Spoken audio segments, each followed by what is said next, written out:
Hey y'all, February the 8th, 2016. I plan for this video to make a lot of people angry at me. And more than likely, what you're going to see in the comment section below, there's going to be one or two characters that are angry at me for it.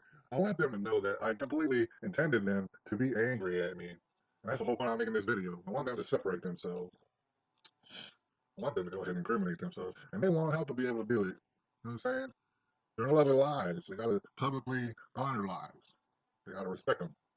Right? So this video is gonna make a lot of people mad. I thoroughly enjoy that.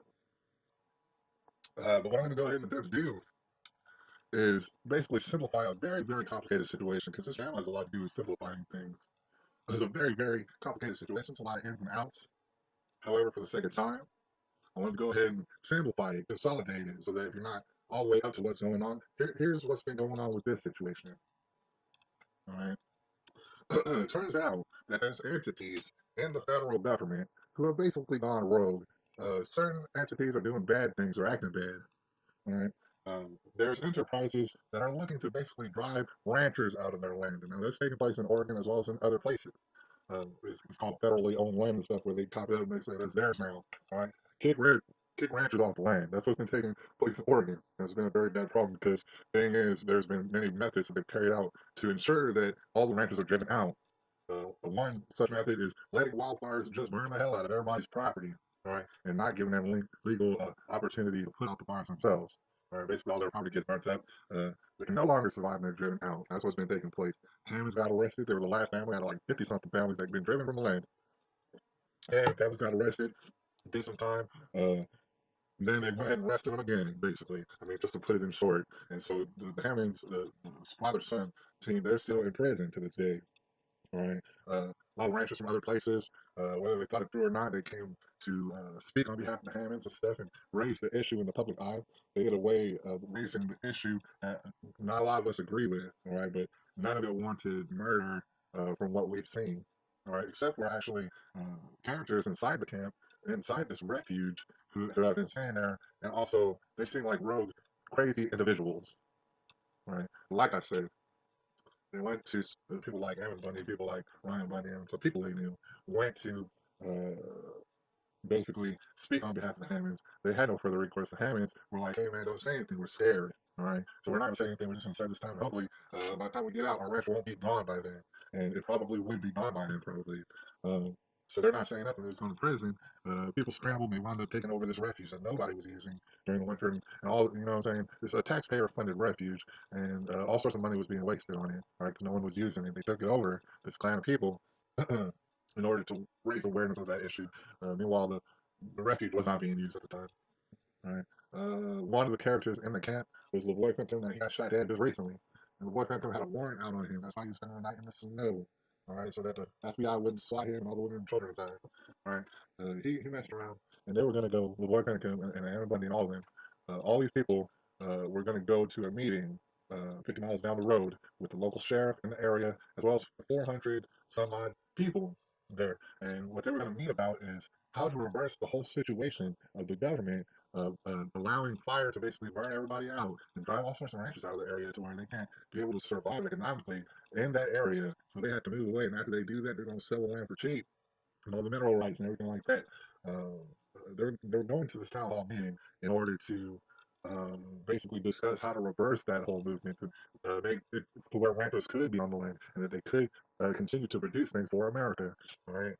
They were headed to this meeting. LeBoy had a warrant. The LeBoy camp, who was traveling in two vehicles towards the meeting, they had their vehicles together. They probably should have spread them apart. They didn't think about that. Or actually, there's Mr. McConnell who actually changed the plan. The original plan was to separate the cars. McConnell said, "Hey, let's put them together." I would love to hear McConnell explain why that is or how that has any logic to it. All right. Now moving on. They're going to this meeting. LeBoy has a warrant. FBI tries to pull them over, pulls all the vehicles over. LeBoy actually keeps going. He's like, "Dude, oh man, they're pulling us over. I'm kind of stressed out by the fact that the FBI's been terrorizing me for weeks and weeks, even though I've never committed a crime on record. And they have a warrant out for me, and they keep acting bad." He said, "Let's go. We're going to see the sheriff. He's the law of the land, right? We're going to see the sheriff. There's no reason why we should get pulled over." And so LeBoy was having a conflict in his mind. He was like, "Man, if we're going to see the sheriff, then why in the world would we have to pull over?" And that I would definitely have to agree with when you think about it. Right. If the FBI really wanted to get LaVoy in a very safe, calm manner, what they would let them do is make it to the venue. They would have their big meeting and discuss all these things. And while during the meeting, the FBI would congregate around the building, like in Wild Wild West days, and they would say, "Hey, LaVoy," they would have speakerphones and bullhorns. They'd be like, "Hey, LaVoy, come out. You're getting arrested, remember?" And LaVoy, he would be in there, and Chester LaVoy would not want to put all these people's lives at risk. He would exit the building, you would arrest him. That would be the easiest, safest way. In fact, the local sheriff, would be in the building with LaVoy. So if there was any kind of panic, if LaVoy didn't know what to do, the sheriff would go ahead and say, "LaVoy, I'm the sheriff. You got to get arrested right now, right?" And we'll talk about it later. That's what would have happened. Instead, they put a roadblock like miles ahead of where they pulled him over. Miles and miles ahead, they put a roadblock. Now, that was actually lethal. It's a lethal way of stopping a vehicle, but we'll get to that. All right. So, anyways, LaVoy, he's trying to take off a little bit. He's kind of nervous, and plus, he has a watch of the fact that he's going to meet with the sheriff. But then Ryan Payne in the vehicle. Now, there's LaVoy in the vehicle, Ryan Payne in the vehicle. There's like three ladies in the vehicle. There's Ryan Bundy in the vehicle. All right. Ryan Payne says, "Man, LaVoy, we gotta stop. All right, we gotta get pulled over." So they get pulled over. LaVoy Payne stops. And then from there, LaVoy Payne sticks a hand out. Ryan Payne sticks two hands out. And then he starts to stick his head out. And then a shot rings out. Now, what I'm suggesting is that shot came from a rogue sniper, and it would have been very easy to do this because there's 15 to 20 snipers in the area. All right, so the rogue sniper shoots the rearview mirror, and it's actually a very good sniper. He did not mean to hit Ryan Payne, he meant to spook Ryan Payne. So Ryan Payne did get spooked, pulled him by his head. He went back in the car and said, "Hey, look, they almost shot me in the head."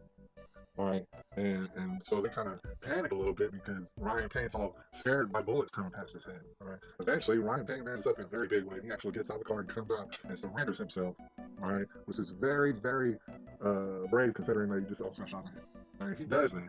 And then LaVoy, he's growing agitated by the fact that there was a bullet that just came almost hit Ryan Payne in the head. But like I said, I want to suggest it came from the sniper. And I want to suggest there's compartmentalization in this effort that took like 20 or 30 people. The officers who were on the scene, what I'm suggesting is that they did not shoot that shot. It was a sniper. They didn't even know who shot the shot, where the shot came from. Right? This is